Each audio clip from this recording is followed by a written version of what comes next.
Catacombs Cubes. Catacombs. I wonder.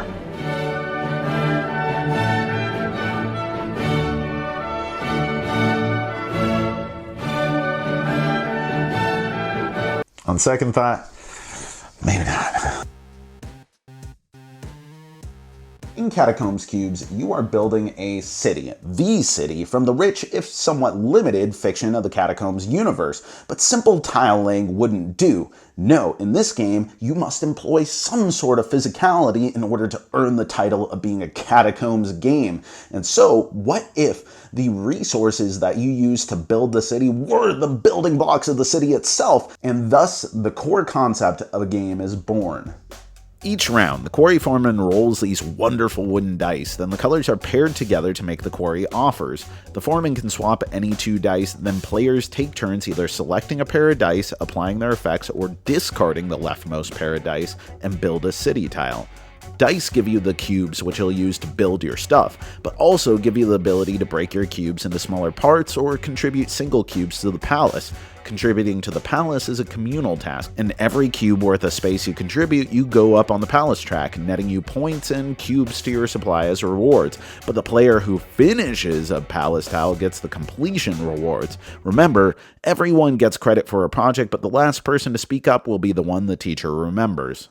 On the other hand, if you choose to forgo the dice collection and instead want to build one of the tiles, you can choose to build either your personal residence tile, which is distributed at the beginning of the game, or you can build one of the ones face up on the board. In either case, in order to build it, you must be able to demonstrate to all players that you can assemble, using the resources at your disposal, the exact matching blueprint for the tile that you selected. And once everyone looks at it, inspects, makes sure it's freestanding, and they're like, oh yeah, sure, I guess you got it, great job. Then you discard all of your collected cubes, including the ones you didn't use unless stored in your warehouse by some game effects, and put the tile into play, collecting rewards listed on the tile, as well as any connector rewards.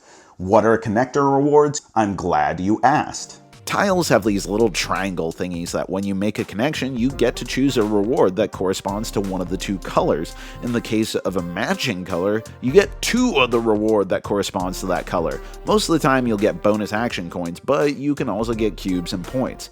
These connections are an interesting and integral side system of the game.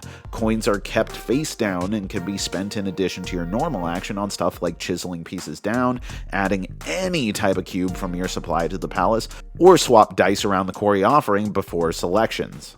So you grab some dice, or you built a building, maybe use some coins for a bonus action, and your turn is done. Well, turns and rounds continue like this, alternating who's the quarry captain or whatever the title is, until the city grid reaches a maximum size based off of the number of players, in which case the round finishes out, you count up points, and you guessed it, the player with the most points wins. There is a bit more to it than that, but overall it's approachable, strategic, and fun. But let's take a second to talk about my favorite aspect of the game. The charm of building up these little abstracted structures is undeniable, but it goes beyond gimmick. In most games, currency and resources just represent assigned numbers, but here, the very currency you use has value relative to its physical shape. Smaller pieces are flexible, but also take up less space. Larger pieces or unique shapes are way more bang for your buck, but restrictive. While I think the rest of the game has merit as a totally solid game with a good blend of randomized elements and interesting choices, with a few well-integrated systems that let you approach the game in different ways, this added dimension, like the inherent physicality in a dexterity dungeon crawler, makes it deserving of the Catacombs line.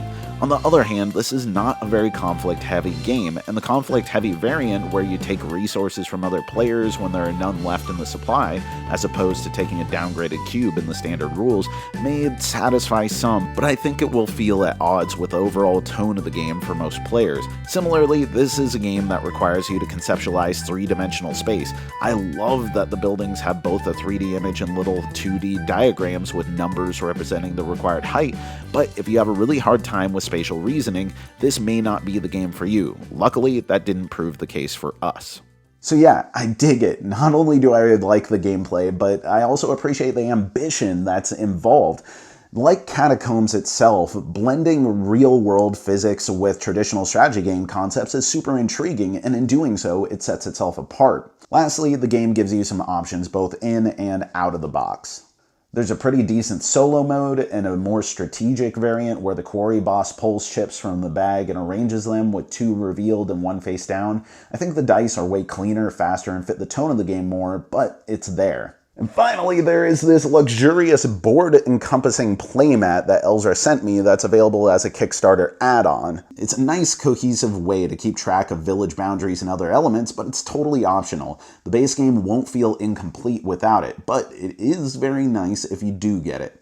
So yeah, that's our review. It's charming, it's strategic, it's fun. That's Catacombs Cubes. And when the final retail version comes out, I'll post a little review addendum on the video channel, so stay tuned for that. And also, if you're watching this when it goes live, then it is coinciding with the launch of the Catacombs Cubes Kickstarter, so look for a link to that in the description below.